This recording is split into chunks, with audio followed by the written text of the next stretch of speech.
Hello, everyone, and welcome to the Castle Studies Group October 2024 online talk. Thank you very much, everyone, for joining us. We have another very good turnout. It's always encouraging to see so many faces at these talks. It's certainly a highlight of my week. I'm very excited that we are joined by Professor John Moreland, or perhaps it should be Emeritus Professor John Moreland, having just finished his uh, tenure at the University of Sheffield. John has been involved with a fascinating project at Sheffield Castle, which is a really important site, but easy to miss if you are walking around the city these days, as there's not a huge amount above ground. But there is certainly a good amount of depth to the archaeology, both in terms of what has been done and what still survives. So I think we are going to have some updates in terms of what's been happening quite recently as well. So I am very excited to now hand over to John. John, over to you. Okay, thank you. Thanks for inviting me. Thanks for turning up, everyone. I was going to say, I'm sure you've got better things to do, but clearly you haven't better things to do, so that's good. And I haven't either, so it's fantastic. I I've got a few things to say. I've got a lot to say, and I'll try. I fail always, but I will try to keep to time, and I will try to get to the kind of exciting new bits without having to rush. Um, I have a tendency to waffle. There's so much to say about Sheffield Castle. I've got a tendency to kind of go off at tangents, and again, I will try to avoid doing that because there's a in my talk already. There's a lot of stuff to say, but I on the subject of Sheffield Castle being able to miss, we did a virtual reality model of Sheffield Castle in 2018, and we displayed it in a gallery in Sheffield. And a student from Manchester was on her way to the station, and she called in to have a look. And I talked to her, and she just said to me, she said, "Sheffield had a castle. That is mad," and that kind of sums it up in many ways. That basically many people don't know that Sheffield had a castle, and actually that it was a really, really significant one. And so my aim tonight is to tell you about that, and our aim, that is working with the Friends of Sheffield Castle and the City Council, is to change that for everyone, to make people aware that Sheffield had a castle, and to tell you something of the history of that castle. So what I'm going to do tonight is run through the excavations of the castle and use that as a way to illustrate what's been found over the course of time. But it's also to highlight a theme that I want to draw out, and also a theme that involves the work that we're doing with the City Council and the Friends, is the relationship between the archaeology of the castle and the pressures of development, the pressures of regeneration, the pressures of construction. Because this is a castle in an inner city, and it's a castle in a kind of prime location for development, regeneration, and that has over the years created a set of tensions between the desire to know about the past and the desire to build for the future. And that's kind of a theme that I'm going to draw out as we talk through these excavations. Um, First of all, where it is, if you know Sheffield, then you'll probably know where it is. But if you don't know Sheffield, this is the Sheffield city centre. This is the River Don, running on an arc like that. The River Sheaf runs down like this and joins the Don just at the junction, and the castle is located just at the junction of the Sheaf and the Don. Again, in the picture, the River Don there, and the River Sheaf is culverted, running up past there.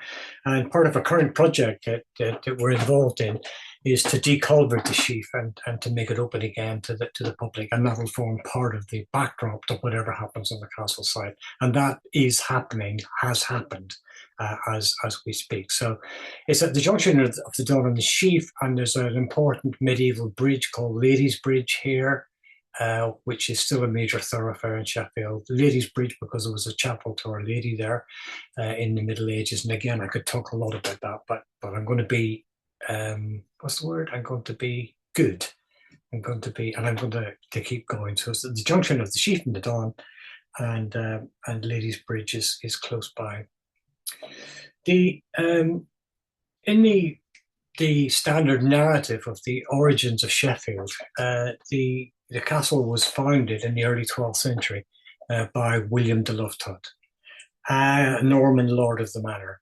And according to that same narrative, he pretty much founded everything else in Sheffield, everything that kind of makes up a town.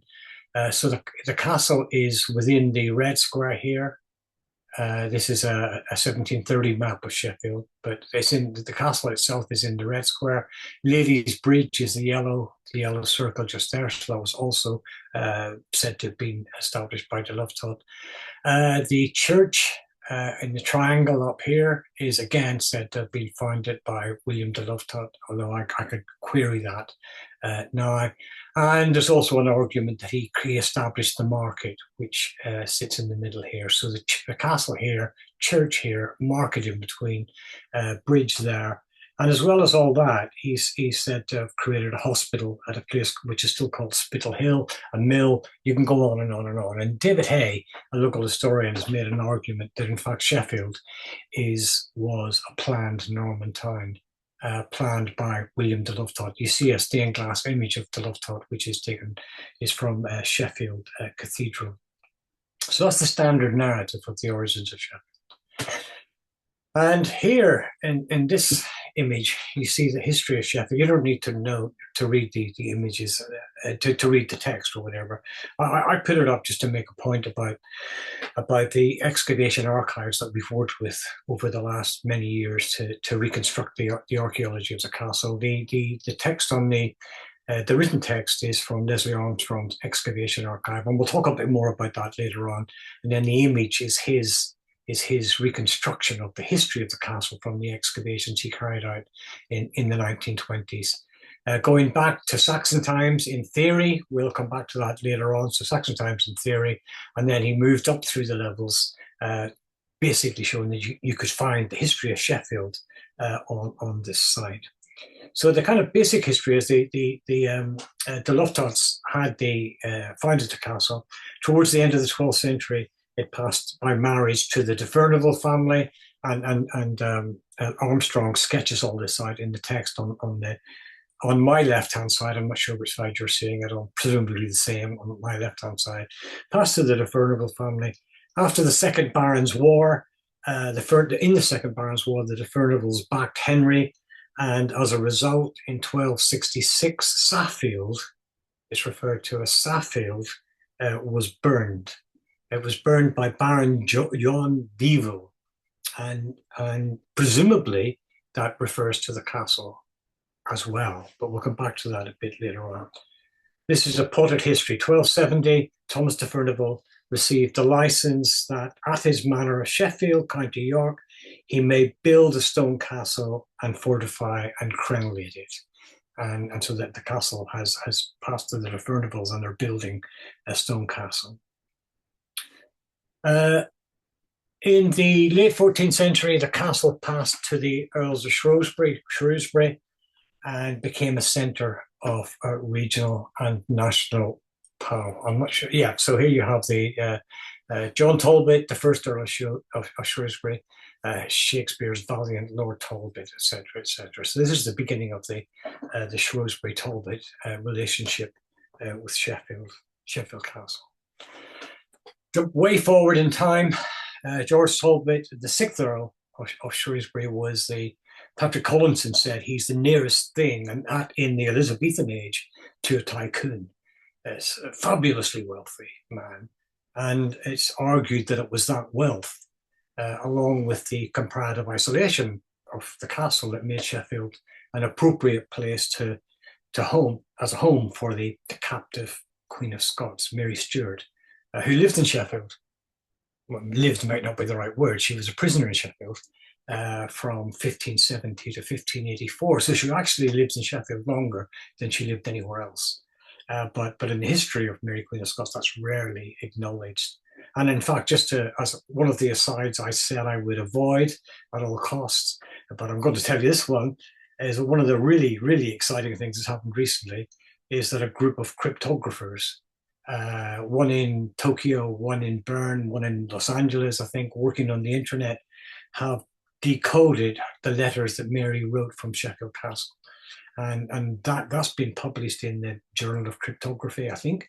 But the upshot of that is that a French film company are making a big documentary about Mary's time in Sheffield, about the letters, about the decoding of the letters, about the prominence of the castle in Sheffield at that time, and that'll come out next year sometime. So that's kind of an interesting aside on what recent developments are happening at Sheffield Castle.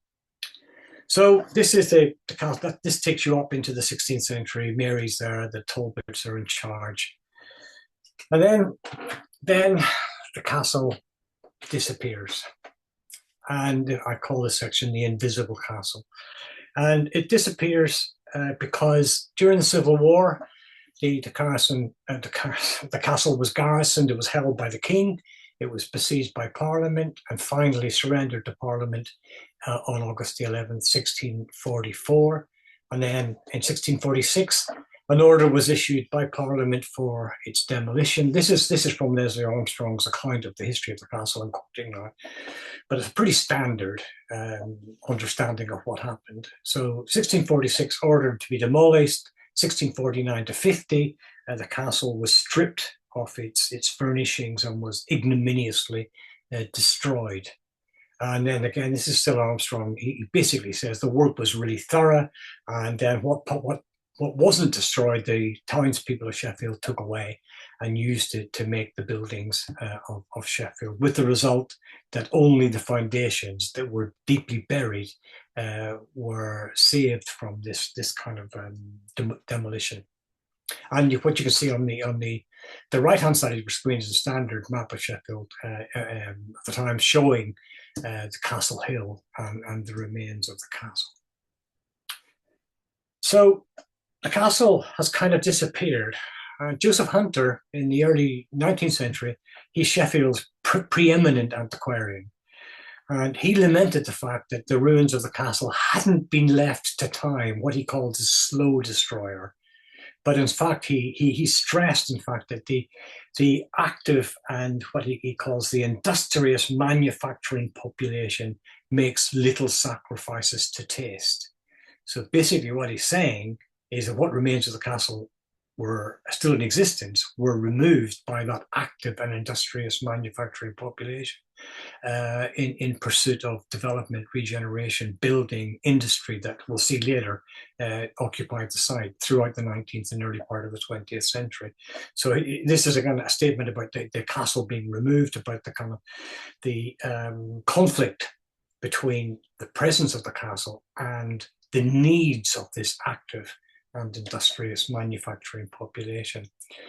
You get the same thing from John Daniel Leader, another 19th century antiquarian in Sheffield. He talks about the position of the castle, where it formerly stood, and then he says, but little is known of its plan and appearance, and every trace of the building disappeared under the utilitarian demands of a manufacturing town. So again, the needs of the present, the needs of industry, the needs of development removed what trace there was of the castle. And then he says, only in a few street names do we catch the existence of the former castle. But one of the interesting things that we picked up in our early stages of our work on the castle is that despite its absence, the castle did still have an influence on the topography of Sheffield and on the appearance of the city. So this is the aerial photograph you can see there is 1921, and I'll come back to that a bit later on. It shows the location of the castle site. This is Waingate, for those who know it, Exchange Street coming along here. Again, for those who know it, you don't need to know it for this to be relevant. You'll recognize the River Don down at the bottom of the screen here. And interestingly, this is the building of the culvert over the River Sheaf, which is just being removed as part of this new program of work. So the castle site is within the blue square there. But what's interesting about this image is that you see at the bottom here a white building or set of buildings. These are slaughterhouses. we'll see them a bit later on again. They're a product of an Act of Parliament of 1784, which sought to improve Sheffield's markets, sought to improve the marketplaces, the slaughterhouses.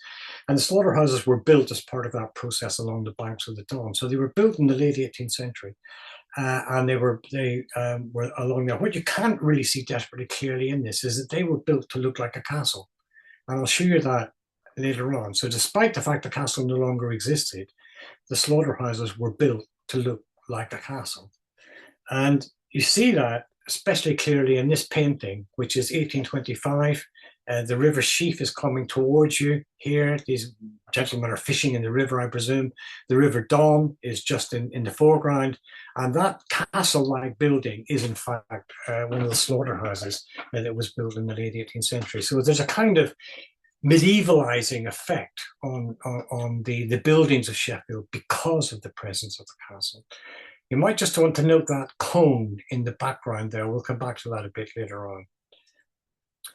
And you see this kind of castle impact perhaps most impressively in this structure, which is built as part of the for the visit of the Prince and Princess of Wales to Sheffield in 1875. So they built a whole series of these gateways, and the one right next to the castle was built to look like a castle. It's the report of its construction makes it clear that it was designed to be distressed. It was designed to look old. It was designed to look like a baronial medieval castle.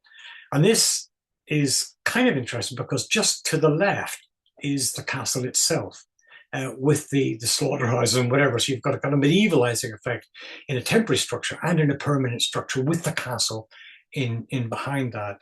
And I think it gets a bit better even because as well as that, this image is a bit poor, but it's all I can find, is that a report of a newspaper report on the visit of the Prince and Princess of Wales talks about the effluent spewing into the River Don. This is from industry, from the slaughterhouses. You can imagine the stink, the filth, or whatever. They were very keen to shelter the royal eyes from that effluent and that stink. So what they did was they constructed a 30-foot high wall on painted canvas, and they lined the slaughterhouses with a painted canvas.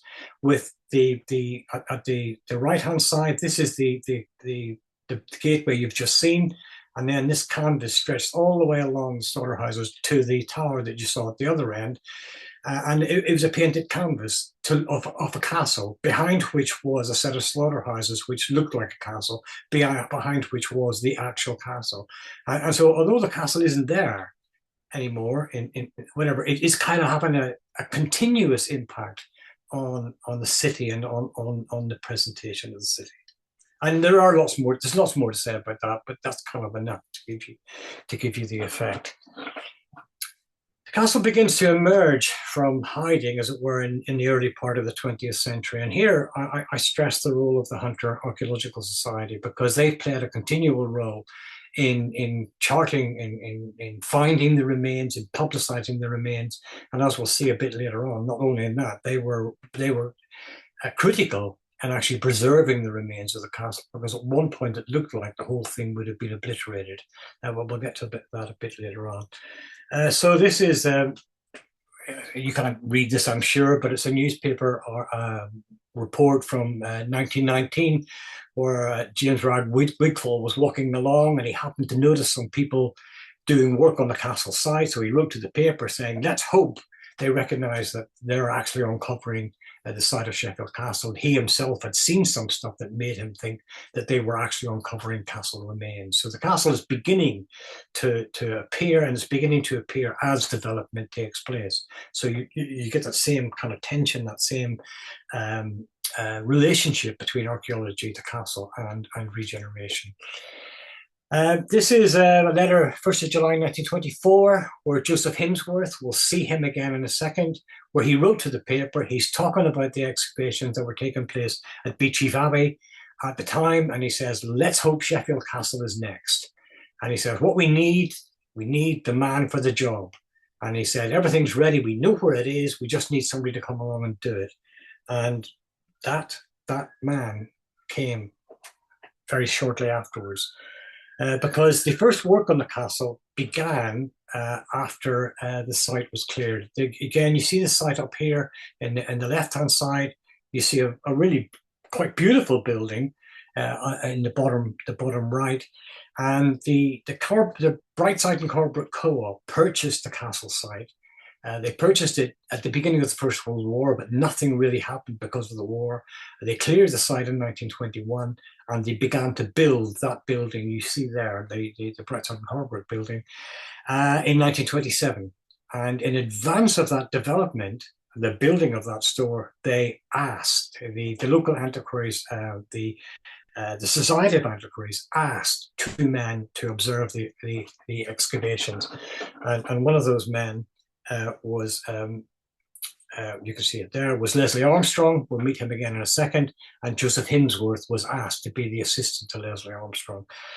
Now, Leslie Armstrong, it was a local man. He lived and worked in Sheffield. He was a tax inspector in Sheffield, but he was also at the time one of England's, one of Europe's preeminent archaeologists. He's a really, really famous prehistoric archaeologist. And it kind of is testament to the position of archaeology at that time, that one of the preeminent archaeologists worked as a tax inspector. It was a part-time job. And as we'll see, his work on Sheffield Castle was part-time. It was entirely unpaid. It was the kind of role of the role that amateur archaeology played in uncovering the remains of the castle, kind of hasn't been stressed enough, because by this point, archaeology was essentially an amateur discipline. And these two guys demonstrate the value of amateur archaeology in preserving and presenting the remains of the past. So here we have Leslie Armstrong. Again, you can go back and look at the recording, I think, later if you want to get more details. You can see his birth dates there, his death dates, trained as a surveyor. He worked for the Inland Revenue, member of the Hunter Society for a long time, and he was a fellow of the Society of Antiquaries, etc. And here he is on the castle site at the beginning of this program of work. Joseph Himsworth was he worked in the cutlery industry, but he combined his interest not his interest, his cutlery occupation with an interest in art. He was trained at the Sheffield School of Fine Art, and he combined those two things in the cutlery that he made. He said he was proud to continue a family tradition of cutlery, making over 220 years in Sheffield. And he worked with Armstrong on the recording of the castle. And the most significant thing he did, I think, is that he kept a diary. And that diary was a handwritten diary. It was then typed up in various cases. And by chance, that diary came into the hands of a friend, and she's now given that diary to the Friends of Sheffield Castle, and they're now holding that in long-term perpetuity. I put this image up because I want to make clear the nature of the archaeology that Armstrong and Himsworth did in 1927. They were there simply to observe. It wasn't a professional operation. It wasn't an excavation. They didn't go and dig anything.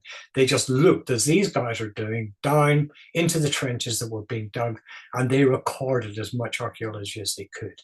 So in the circumstances, what they did was absolutely heroic in terms of recovering the remains of Sheffield Castle. And this is a visit, possibly a Hunter Society visit to the castle to see what was going on. As I said, Himsworth kept a diary, and these are pages from the typed up version of his diary. As I said, the handwritten version exists. And one of the constant themes of his diary is this conflict between preserving the archaeology of the castle and development. So I just put up a few instances. You probably can't read them, but I'll read them out to you to give you a flavour of some of the stuff that he says. So in December 1927, he says he called to the site to find the contractor had concreted the excavation, burying the plinth of the tower and several courses of masonry. And then he took a photograph of that, and the photograph is the one you can see with concrete in here, and the castle wall kind of rising up out of the concrete. In January 1928, I can't read it because it's covered with your pictures, but he says he lamented the fact that up to the present, there has been more destroyed or covered up with concrete than ever will be seen by the public. And so again, I have to remind myself that really that despite what does survive, and a lot does survive, when it was excavated in the 1920s, much more survived and much more was destroyed. In the 10th of October 1930, he called and he says, he called at 2:15 in time to stop the men pulling to pieces masonries almost 6 feet by 4 feet high, overlooking the Don and parallel with it. So there's a kind of conflict all the time between need to preserve these remains and the need to develop them. And he kind of is very dispirited when he writes this in September 1928. He talks about how he canvassed local opinion, and everywhere the reply was, we must clear the site quickly as possible and build a market cheaply. Conditions of trade are so bad we can't spend time or money, can brook no delay. And so my takeaway from that is when time is short, when money is short, heritage is sacrificed. And that's a theme that we'll pick up as we go along. This quite complex set of images is from Armstrong and Hinsworth on the left-hand side. That's their plan of the site. This plan on the right-hand side of it is a later plan from Leslie Butcher, who we'll come to in a second. And then the text is from the city architect who visited the site in 1930.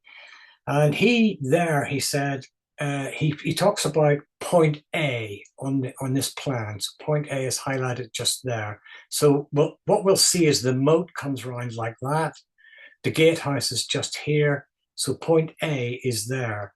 And he says, he talked about point A. He says, I was rather struck by that portion of wall when I saw it and greatly regretted that it had to be destroyed. So a portion of what we'll see in a second is clearly the perimeter wall of the castle was destroyed. And Leslie Butcher later pointed out that piece that was destroyed was really close to a piece of castle wall that he found in the late 1950s there. So all of this will make sense as I get towards the end, because what's been found in the last few weeks kind of really puts this all into stark relief. So again, part of the southern curtain wall survived, and then it was sacrificed. It was pulled down because of the needs of development. So what did they actually find? What was found? And again, you'll almost certainly have seen this. If not, I'll run through it quite quickly. The major things they found was the gateway into the castle, with the western tower here, part of the gateway itself here, and then a drawbridge pier just down here where my cursor's moving, and that is all located in this part of the site just here. So again, for those who know Sheffield, Exchange Street running along there, Wain Gate there, and the River Don down here. So the entrance into the castle from the very bad directions from the southeast, and over a drawbridge, with a drawbridge over the moat. The other thing they found was and this is some of the stonework they uncovered, really beautifully preserved stonework, and then the most striking features and these are their photographs from the late 1920s, early 1930s.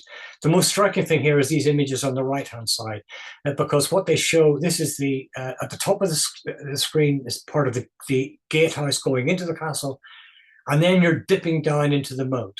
So what they're showing is at that point of the castle, the moat itself was stone-lined, and it was stone-lined for a depth of many meters. So the moat went down 4 or 5 meters, and that is preserved. So that still exists. So whatever remains above ground of Sheffield Castle, much more exists below ground, especially in the area of the moat. And I think if you look carefully, if you can see it with your screens, just where the cursor is circling there's the impact of a cannonball from the Civil War period. But anyway, just some images from the late 1920s. They also excavated, they also noticed some buildings in the north eastern part of the site, closer to the River Don, what we call the courtyard remains. You can see one of those buildings on the left-hand side. And they they described this as a part of a cellar or a dungeon, because castles have dungeons, so it had to be a dungeon. But it was a barrel vaulted roof, and other important buildings they thought might have been a castle, might have been a chapel, but they really had no knowing what they found. But other buildings were found close uh, to those courtyard buildings. They also clearly tracked the line of the moat, and here are a couple of the workmen in the moat with wooden timbers poking up from the fill of the moat. And the moat was tracked on three sides of the castle, the fourth side being the River Don itself. That's a quick run through it. But a letter to the newspaper, the Yorkshire Telegraph and Star, in October the 13th, 1927, raised the question: now you found the castle, what are you going to do about it? What are you going to do with it? And again, it's raising this question that I've raised several times now is what is the relationship between heritage and development? And the text underneath is making a long plea to really please preserve this castle. And we sit here, we automatically, I think, presume that that would never have been in doubt. They found the castle remains, surely they would be preserved. But a whole letters to the newspapers over the course of those late months of 1927 make it very clear that there was actually a very serious proposal to demolish the whole thing, just not to preserve anything and to build on top of it. And the Hunter Society actually came to the rescue and ensured that what we have of Sheffield Castle was actually preserved. What you see on these slides are a couple of letters written to the Lord Mayor, written to the Secretary of the Brightside and Corbrook Co-op, basically urging them to preserve the remains and telling them that the committee of the Hunter Society will prepare a plan for preserving them, and they'll provide some money to help that happen. And Leslie Armstrong, again, the guy who dug the site, he then came up with this plan for the display, the preservation and display of the remains. And what you essentially would have had is coming down some steps. You could then look down onto the gatehouse, see the tower, see the gatehouse itself, see it, and then you could go down further and walk in and walk around it.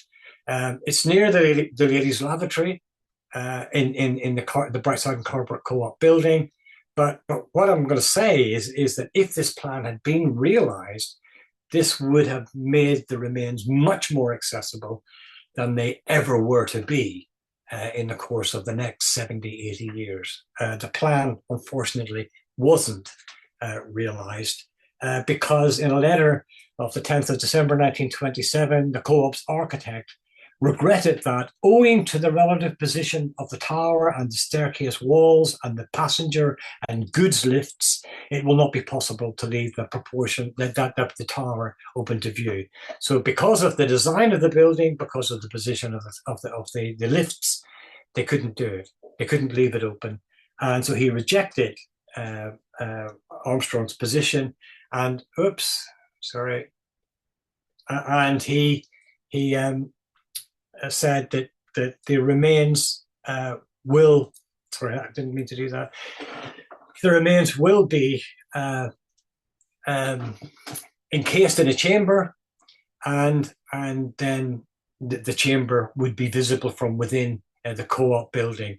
The remains that were actually encased within the chamber are this tiny section between A here and B here.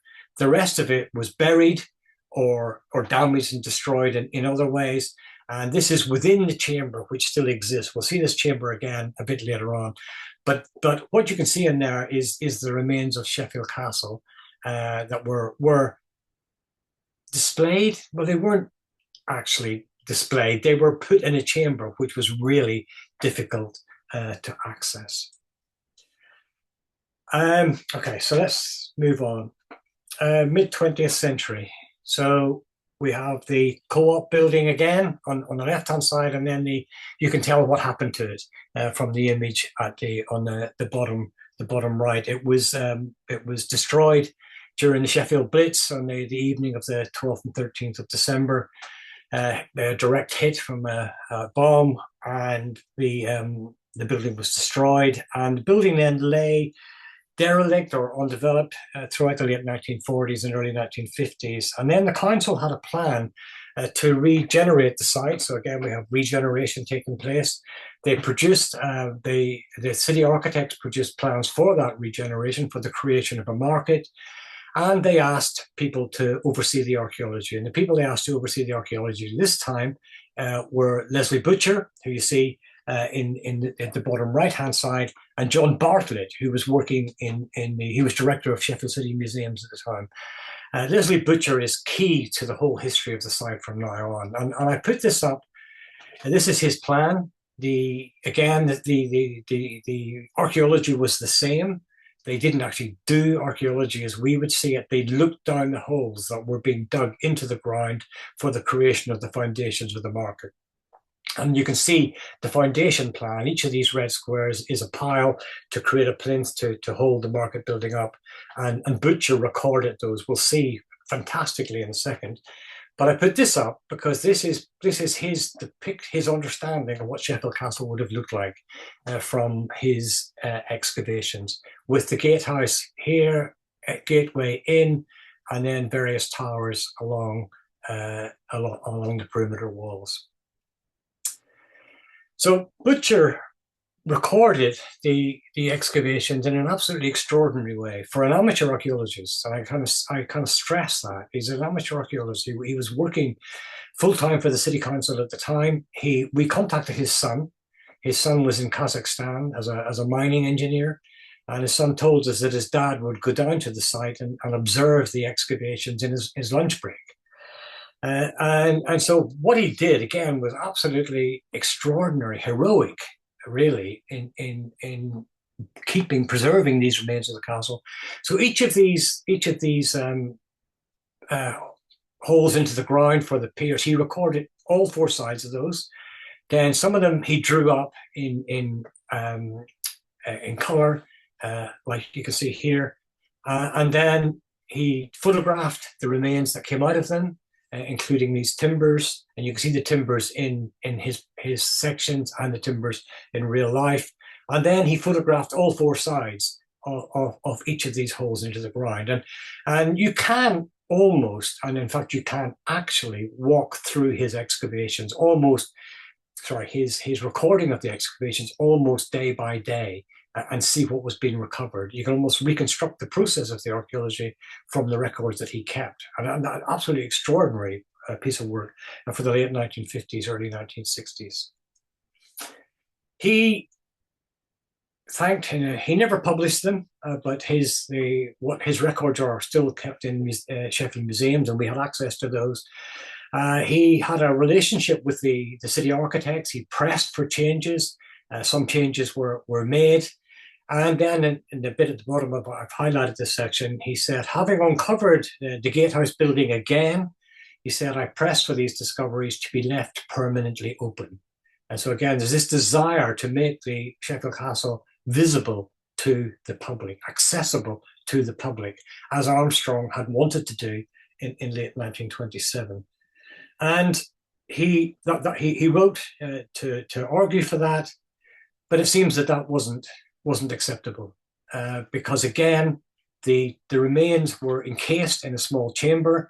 You can see the plans for the chamber on the left-hand side. You can see the buildings within the chamber on the right-hand side, and you can see the access to those remains as they existed until very recently within the market building. You had to raise that trapdoor and then go down through this on the ladder that you can see there. So really not accessible, really not public, really not available for anyone to see. And that's one of the things that the Friends are really very keen to argue for in the future, is the open accessibility of the remains that still exist. So now we're into the later part of the 20th century. There were some excavations carried out by Arcus, that was the commercial unit from Sheffield University. I won't do this in much detail. They add to the picture. 1998 to 2001, a series of excavations took place. And again, the linking pin here is that these excavations were carried out in explicit advance of a proposed redevelopment of the site. So Arcus were asked to look at the castle site again to assess the state of the archaeology, to assess the presence of the archaeology, to assess the survivability, how well the castle had survived, because the council were thinking about regenerating the site. Archists did various desk-based type reports. They then carried out a set of excavations. These excavation reports are available online. They did 3 trenches, one in 1999 where they dug through the moat, and 2 in 2001 where again they were up near what we call the courtyard buildings, and they uncovered very significant castle remains, showing perhaps for the first time that the castle, Sheffield Castle, despite everything that was written about it in the late 18th and 19th centuries, a lot of Sheffield Castle did in fact survive. And that's going to be the theme of the next part of the talk, that much more survives the Sheffield Castle than anyone ever imagined. So the council again are thinking about regenerating the site, redeveloping the site. So they commissioned Wessex Archaeology, and Wessex Archaeology are actually a local unit, despite the name. They took over Arcus's work. They're based in Sheffield. They're a very significant employer in Sheffield. So they're a local business, and they were appropriate for them to carry out the next phase of work on Sheffield Castle. And the nature of the work was because the council were thinking of regenerating the site. I was very heavily involved in all the discussions that took place around this, and the discussions really, in those discussions, it was really the impression I got was that the gaps in the archaeology, in other words, the absence of archaeology, would be treated as positive, because those were areas that were easier to build on. And the upshot of that, the other side of that, is that the presence of archaeology would be treated as a bit of a hindrance, a bit of a problem that had to be dealt with. And that's a relationship which we've seen from the beginning, and it was my impression that it was there then. So Wessex, in fulfilling their brief, they carried out a set of trial excavations across the site.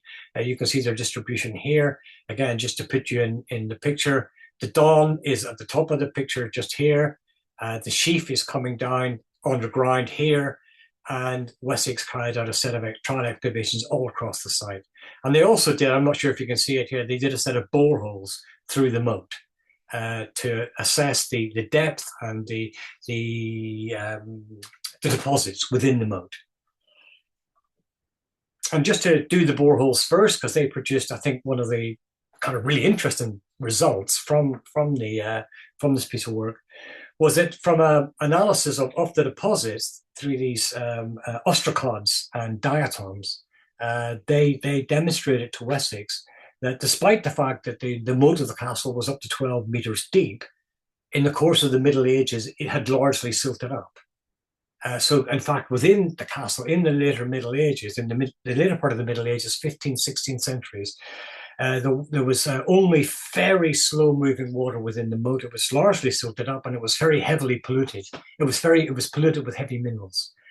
So, again, you get a very good kind of insight into contemporary conditions from this kind of scientific work. And that's another feature that's becoming really important in the history of the castle, the use of archaeological science to determine living conditions in the past.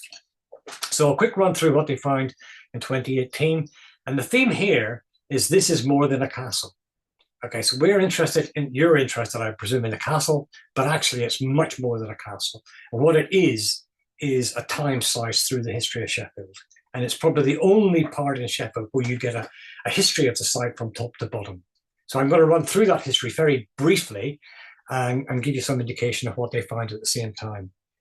So what you have here is this is Wessex's Trench 1 from 2018, some cementation furnaces, so industrial production taking place on the site. This was immediately below the market floor. So straight below the floor of the market, there is archaeology, straight there, and cementation furnaces from the industrial period. But this also shows deep history on this site, because you have the pads for the market, you have the 19th century cementation furnaces, and then here, these cobbles are very certainly a 15th to 16th century floor. cobble surface, so they relate to the castle itself. So within this, you're beginning to get some sense of the deep history of the castle, and we'll see more of that as we go through. The cementation furnaces, let's just look at those for a second. And here they are plotted onto a gold fire insurance plan of 1896, and they fall bang in the middle of R.J. and Smith Brothers ironworks. And so they kind of a relationship between text and archaeology there. But I think also significantly, you may not be able to see it, there's a circle coming around here, which is the cone of the ironworks. And that cone you see again in a late 19th, early 20th century photograph of the site. We saw this cone already in the 1825 painting, but you see it again in this photograph. And I put this on to give you an impression of what the site of Sheffield Castle looked like in the later part of the 19th and early 20th centuries. Very heavily built up, a very kind of promiscuous mixture of pubs, hotels, ironworks. I mean, really, really close packed buildings on the side of the castle. And the archaeology is revealing that. So much more than a castle. The excavations, they also excavated the remains of the slaughterhouses. The slaughterhouses, as I said, built in the late 18th century. Here you see them, photographs on the bottom right-hand side, excavations on the top left-hand side. The slaughterhouses were demolished in the late 1920s, early 1930s, partially for the construction of a road, but the archaeology is picking those up. And then one of the, I think, really interesting, exciting bits about the archaeology of Sheffield Castle, this very prepossessing wall here on the top left-hand side from Wessex Archaeology. When they plotted that on their very accurate plans, they demonstrated that it is one of the walls of a bowling green, which was constructed on the side of the castle in the 18th century. We'll see the bowling green again in a second, but an update from today, just today, is that they've just found another part of that wall on excavations that are ongoing, probably in this area here. So these things are still popping up as it happens today. Now, the bowling green is really quite important, I think. There's an English heritage book on the history of bowling, and if you look in that book, you'll find that bowling was an up-and-coming sport in the 18th century. It was a sport for, what do you call them, brisk young men. They played bowling, but also it was there seems to be a bit of an association between bowling greens and the interiors of demolished castles. Maybe it's the nature of the space, maybe whatever. But anyway, there seem to be several of these where you have a castle with a bowling green constructed inside. The bowling green at Sheffield, I think, is really, really important because, again, it is about the deep history of Sheffield. And what you get here is a 1769 Fairbanks plan of the site. This was drawn up for estate purposes. The bowling green is very clearly marked on the site here. So the dawn coming down here, the bowling green here. And then beautifully in this painting, which is the north perspective view of Sheffield, 1737 by Utterbridge, this detail from it shows you in this middle part here, two people playing bowls on the side of the bowling green. Now, that's kind of interesting. I think it's interesting because you now have commoners coming into what had been aristocratic space, all that kind of stuff's really quite interesting. It becomes more interesting, I think, in Sheffield's case. That's not what I wanted to show you. It becomes more interesting in Sheffield's case because the bowling green, this bowling green became the venue for radical political meetings. So in the aftermath of the French Revolution, a lot of kind of political activity was taking place. And so in April 1794, there was a big political meeting on this site, which resulted in the issuing of an arrest warrant for Joseph Gales, who was the editor of the Sheffield Register. He fled first to Germany, then he went to America, and in America he set up the first verbatim record of the proceedings of the House of Congress. So but for me, what's important about it is it's now this venue for political discussion, for political meetings, and the history of the site is continuing on the same space. So what else did they find in 2018? This is their Wessex's Trench 4, and this is a cobbled surface from the castle period, probably 13th, 14th centuries. in that, they found this, which is, you read the scale very carefully. This is quite small, 5 centimeters high, and it's the equivalent of a modern toothpick come ear scoop. It's an ear scoop, actually. So you see the scoop part on this side, and these bits up here would be kind of scraping out the plaque between your teeth, or but anyway, you know you're not supposed to put stuff in your ears anymore, but this is what this was, an ear scoop. Goodness knows who dropped it, but they dropped it into that surface that Wessex excavated. And then we get to the really exciting stuff. This is Wessex's Trench 6, up near the deepest part of the site, up near the junction, up near the River Don, and you're looking down. And this image on the left hand side, you're looking down. It's a plan, and what you can see there are two post holes, a post hole here and a post hole there, and then beam slots running away from those post holes. And this is stratigraphically very early, and that earliness, as it were, was confirmed by a carbon date from a hazelnut shell, which puts it into maybe the early part of the 11th into the 12th century. So it's right at the beginning, and maybe even before the beginning of Sheffield Castle. So we'll come to that in a second. Location is in this trench up here, Trench 6. And then things got even more. No, that's not, well, yeah, there's one bit to do first before we get to the really exciting stuff. This is some burnt layers that they found, and with pieces of carbonized timber still within it. They believe, and no reason to doubt them, that this may well be the remains of the burning that took place in 1266, the burning of Sheffield Castle. So, we'll see, but that's the argument for that. And then the most exciting thing that they found is in this really unprepossessing image here.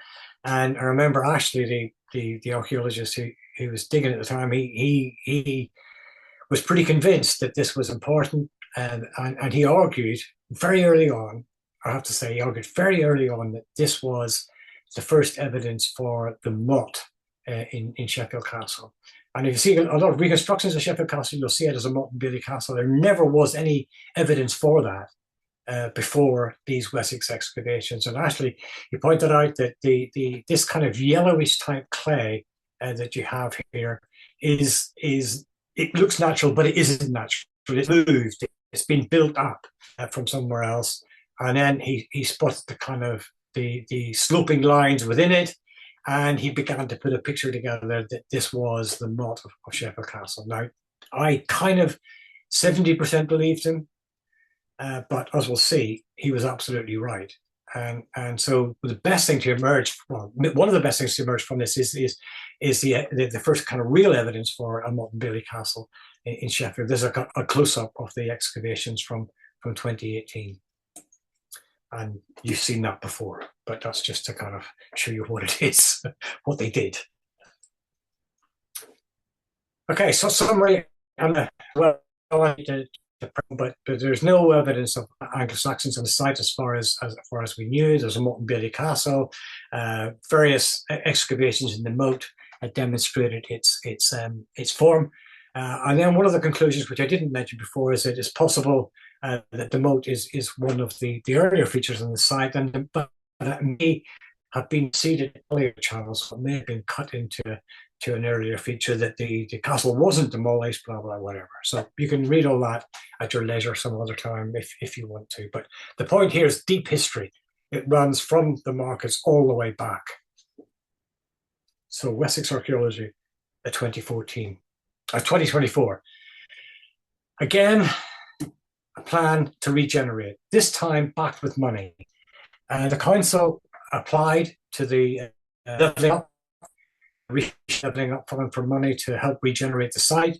They argued that heritage, leisure, whatever would be at the fore of that regeneration. They produced a plan. This is a later plan, but it kind of, it's just to make the point that regeneration was at the forefront. And we can look at that again if you want. But the remains of the castle are here. This is the gateway in, and the courtyard buildings would have been there. and the moat was to be reflected in a kind of depression with planting and stuff like that. So let's not dwell on that. Just to make the point that regeneration was being considered, money was applied for, and money was fine. Money was given. So this project was one of three projects which were awarded £20 million. So £20 million, say 15 maybe ish for the castle. So that's serious money for beginning regeneration of the castle site. And archaeology was to play a significant part in that. So I'm going to run through what Wessex archaeology have found in the last few weeks, as pictures courtesy of Wessex archaeology, and also Martin Gorman, friends of Sheffield Castle, supplied me with some pictures as well. So thanks to them. So again, it's the same approach as before, top to bottom, kind of new to old, and we'll see where we get to. So again, this is Ashley, who's the chief archaeologist on the site, running the whole thing. And again, cementation furnaces found in very early phases of the excavations. These ones are significant because they're right behind the gatehouse. The gatehouse is just here. The gatehouse is just here, and these are right behind the gatehouse. They're also significant, and the red line shows this, is because they're cut into the moat. So this yellow material here is the moat. These are cut into the moat. And again, that's something we'll see later. Cementation furnaces is the first thing that we've got from this deep history of the site from 2024.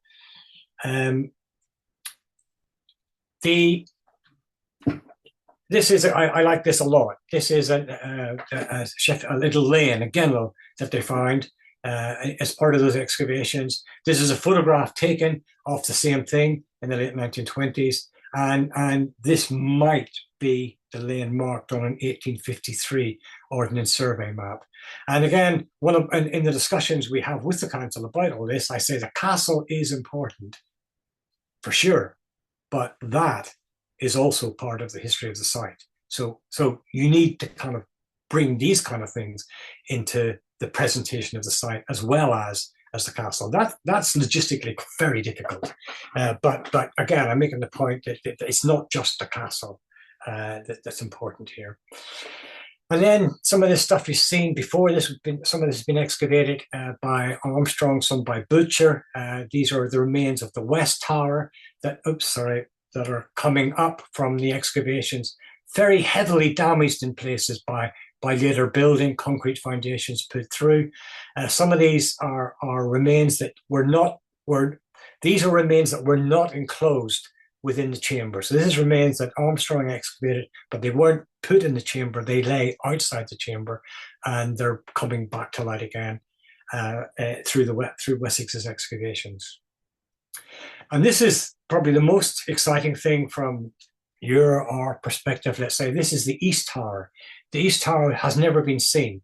Butcher thought he saw it, and this is a Butcher plan from the late 1950s, early 1960s. He thought he might have seen part of it here, but really, maybe Wessex had just excavated it. So it's come to light for the first time since the Middle Ages. And just notice this wall running here. I'll show you it again later. This may be the east wall of the castle appearing as well. And this, courtesy of Martin Gorman, this photograph is his photograph.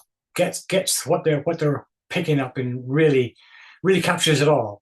So what you've got in the middle is the concrete chamber within which the drawbridge castle remains still exist. That will be removed at some point, but they're still in there. You have the east tower of the castle here. You have possibly, maybe the east wall of the castle here, and then you have the west part of the entranceway there.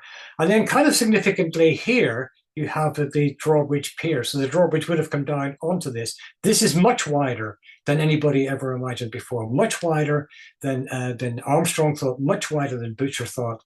And it's been partially cut away by later work, but it is much bigger than people imagined it to be. So this is kind of the composite view of the entranceway into Sheffield Castle as revealed by the most recent excavations. And then it gets better because they started excavating to the west of the gatehouse behind this high retaining wall, and they uncovered the southern wall of the castle.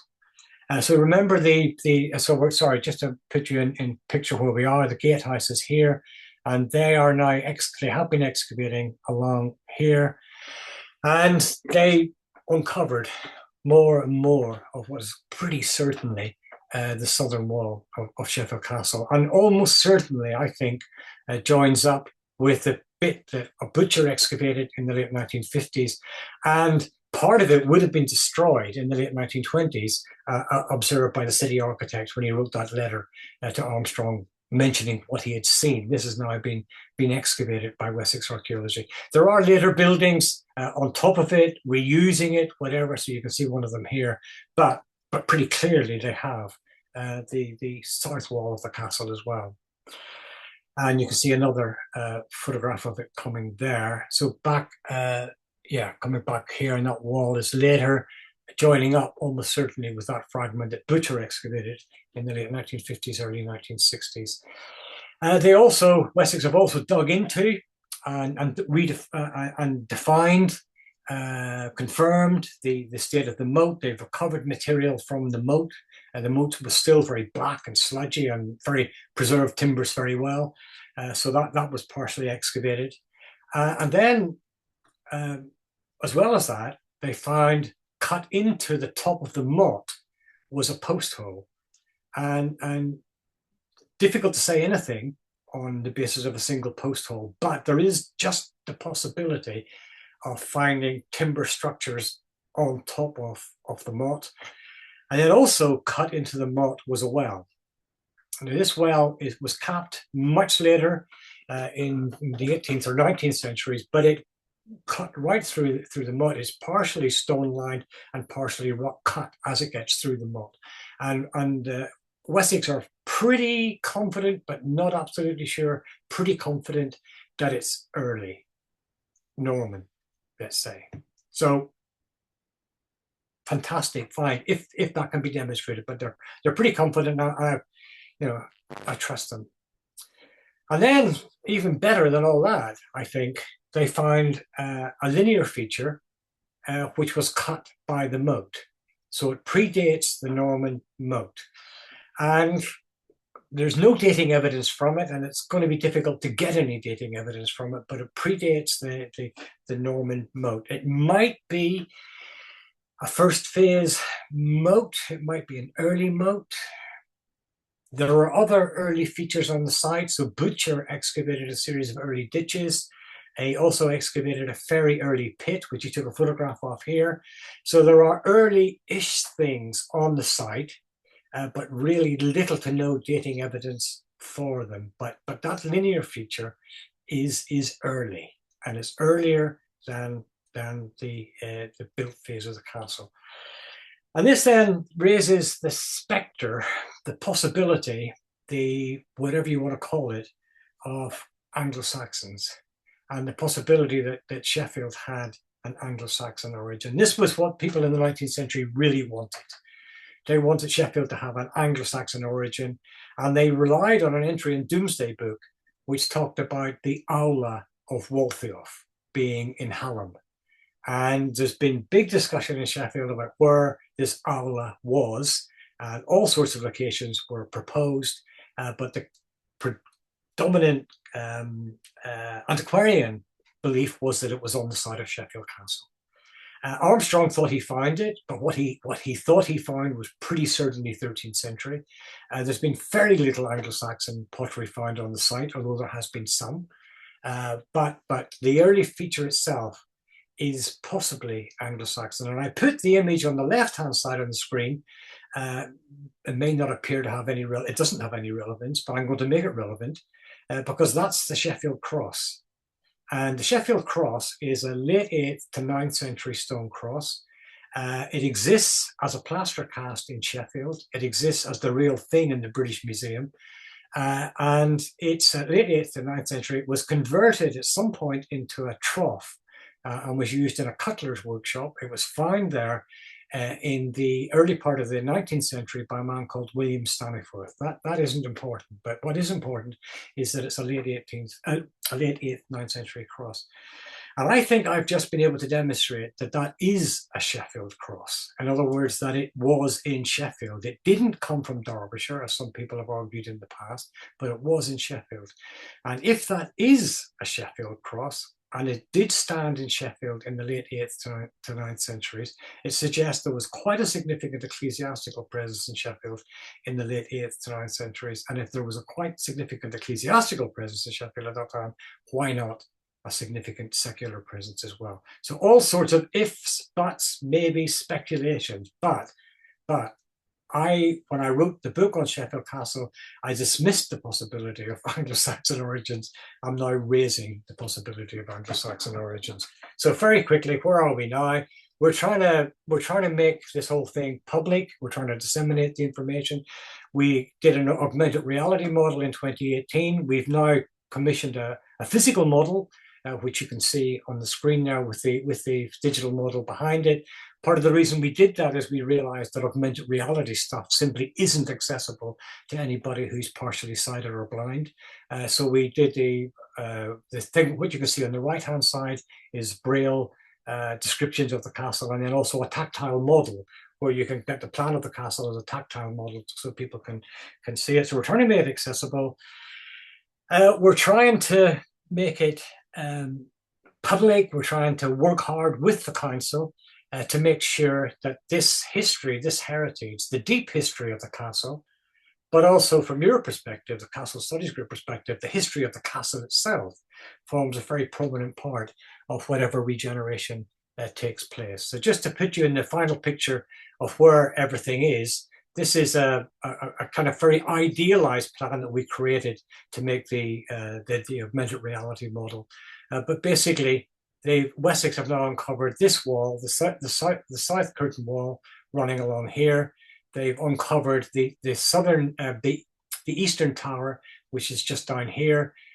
In the last few days, they've uncovered more of this wall, the east wall of the castle here in excavations in advance of development. And also in the last few days, they've uncovered more of the build, almost certainly uncovered more of the buildings that Arcus uncovered in 1999 and 2001. Very certainly castle walls, probably buildings inside the castle rather than the external wall, but certainly the remains of the castle. And what all this has demonstrated is that the archaeology of Sheffield Castle survives very well. And the excavations that are going on there at the moment and have been going on for the last few weeks are probably, I think, some of the most important excavations on a castle site in Britain in the recent past. And our aim is to make people aware of that history. And thanks very much for listening.